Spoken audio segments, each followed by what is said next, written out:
اعوذ باللہ من الشیطان الرجیم بسم اللہ الرحمن الرحیم۔ سورہ احزاب آیات نمبر 9 تا 17 میں غزوہ احزاب کے واقعات اور منافقین کے کردار کے بارے میں اجمالی تبصرہ۔ اعوذ باللہ من الشیطان الرجیم یا ایہا الذین آمنوا اذکروا نعمت اللہ علیکم اذ جاءتکم جنود فأرسلنا علیہم ریحا وجنودا لم تروها وکان اللہ بما تعملون بصیرا۔ اے ایمان والو، اللہ کے اس احسان کو یاد کرو جو اس نے تم پر اس وقت کیا تھا جب کفار کی فوجیں تم پر چڑھ آئی تھیں، پھر ہم نے ان پر ایک آندھی بھیجی اور ایسی فوجیں بھیجیں جو تم کو نظر نہیں آتی تھیں، اور جو کچھ تم اس وقت کر رہے تھے اللہ سب کچھ دیکھ رہا تھا۔ پس منظر جنگ احزاب ہے جب مدینے کی حفاظت کے لیے ایک خندق کھودی گئی تھی۔ اذ جاءوکم من فوقکم ومن اسفل منکم واذ زاغت الابصار وبلغت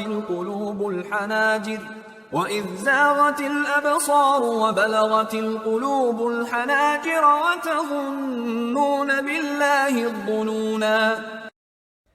جب دشمن کے لشکر مشرقی سمت میں اوپر کی جانب سے اور مغربی سمت میں نیچے کی جانب سے تم پر چڑھ آئے تھے، اور جب خوف کی وجہ سے تمہاری آنکھیں پتھرا گئیں اور دل حلق میں آ رہے تھے، اور تم لوگ اللہ کے بارے میں طرح طرح کے گمان کر رہے تھے۔ هنالك ابتلي المؤمنون وزلزلوا زلزالا شديدا۔ اس موقع پر ایمان والوں کی آزمائش کی گئی اور انہیں بری طرح جھنجھوڑ دیا گیا۔ وَإِذْ يَقُولُ الْمُنَافِقُونَ وَالَّذِينَ فِي قُلُوبِهِم مَّرَضٌ مَّا وَعَدَنَا اللَّهُ وَرَسُولُهُ إِلَّا غُرُورًا۔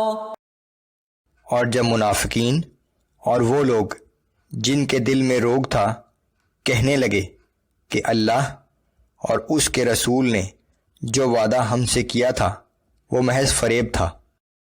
وَإِذْ قَالَتْ طَائِفَةٌ مِّنْهُمْ يَا أَهْلَ يَثْرِبَ لَا مُقَامَ لَكُمْ فَارْجِعُوا۔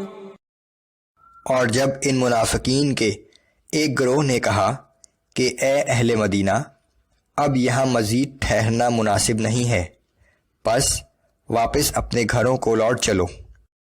وَيَسْتَأْذِنُ فَرِيقٌ مِّنْهُمُ النَّبِيَّ يَقُولُونَ إِنَّ بُيُوتَنَا عَوْرَةٌ وَمَا هِيَ بِعَوْرَةٍ إِن يُرِيدُونَ إِلَّا فِرَارًا۔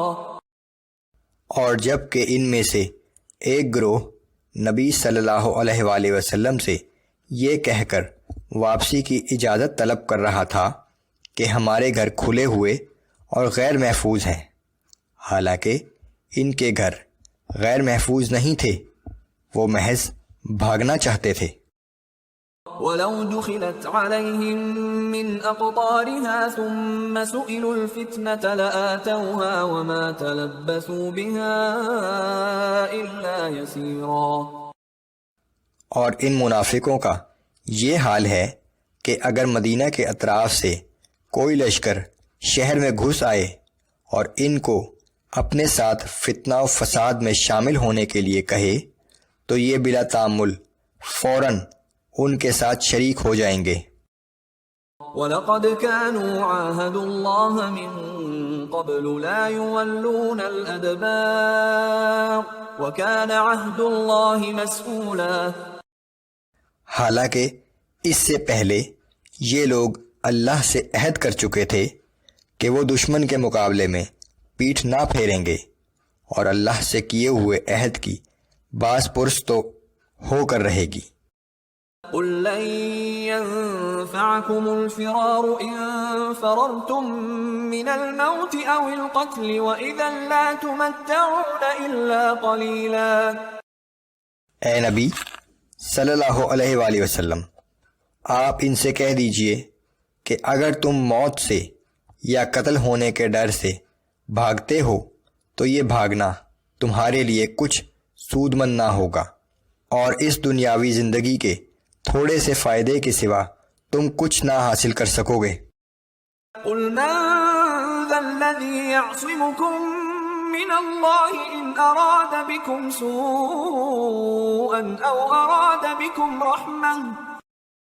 اے نبی صلی اللہ علیہ وآلہ وسلم، آپ ان سے کہہ دیجئے کہ تمہیں اللہ سے کون بچا سکتا ہے اگر وہ تمہیں نقصان پہنچانا چاہے، اور اس کی رحمت کو کون روک سکتا ہے اگر وہ تم پر مہربانی کرنا چاہے۔ ولا يجدون لهم من دون الله وليا ولا نصيرا۔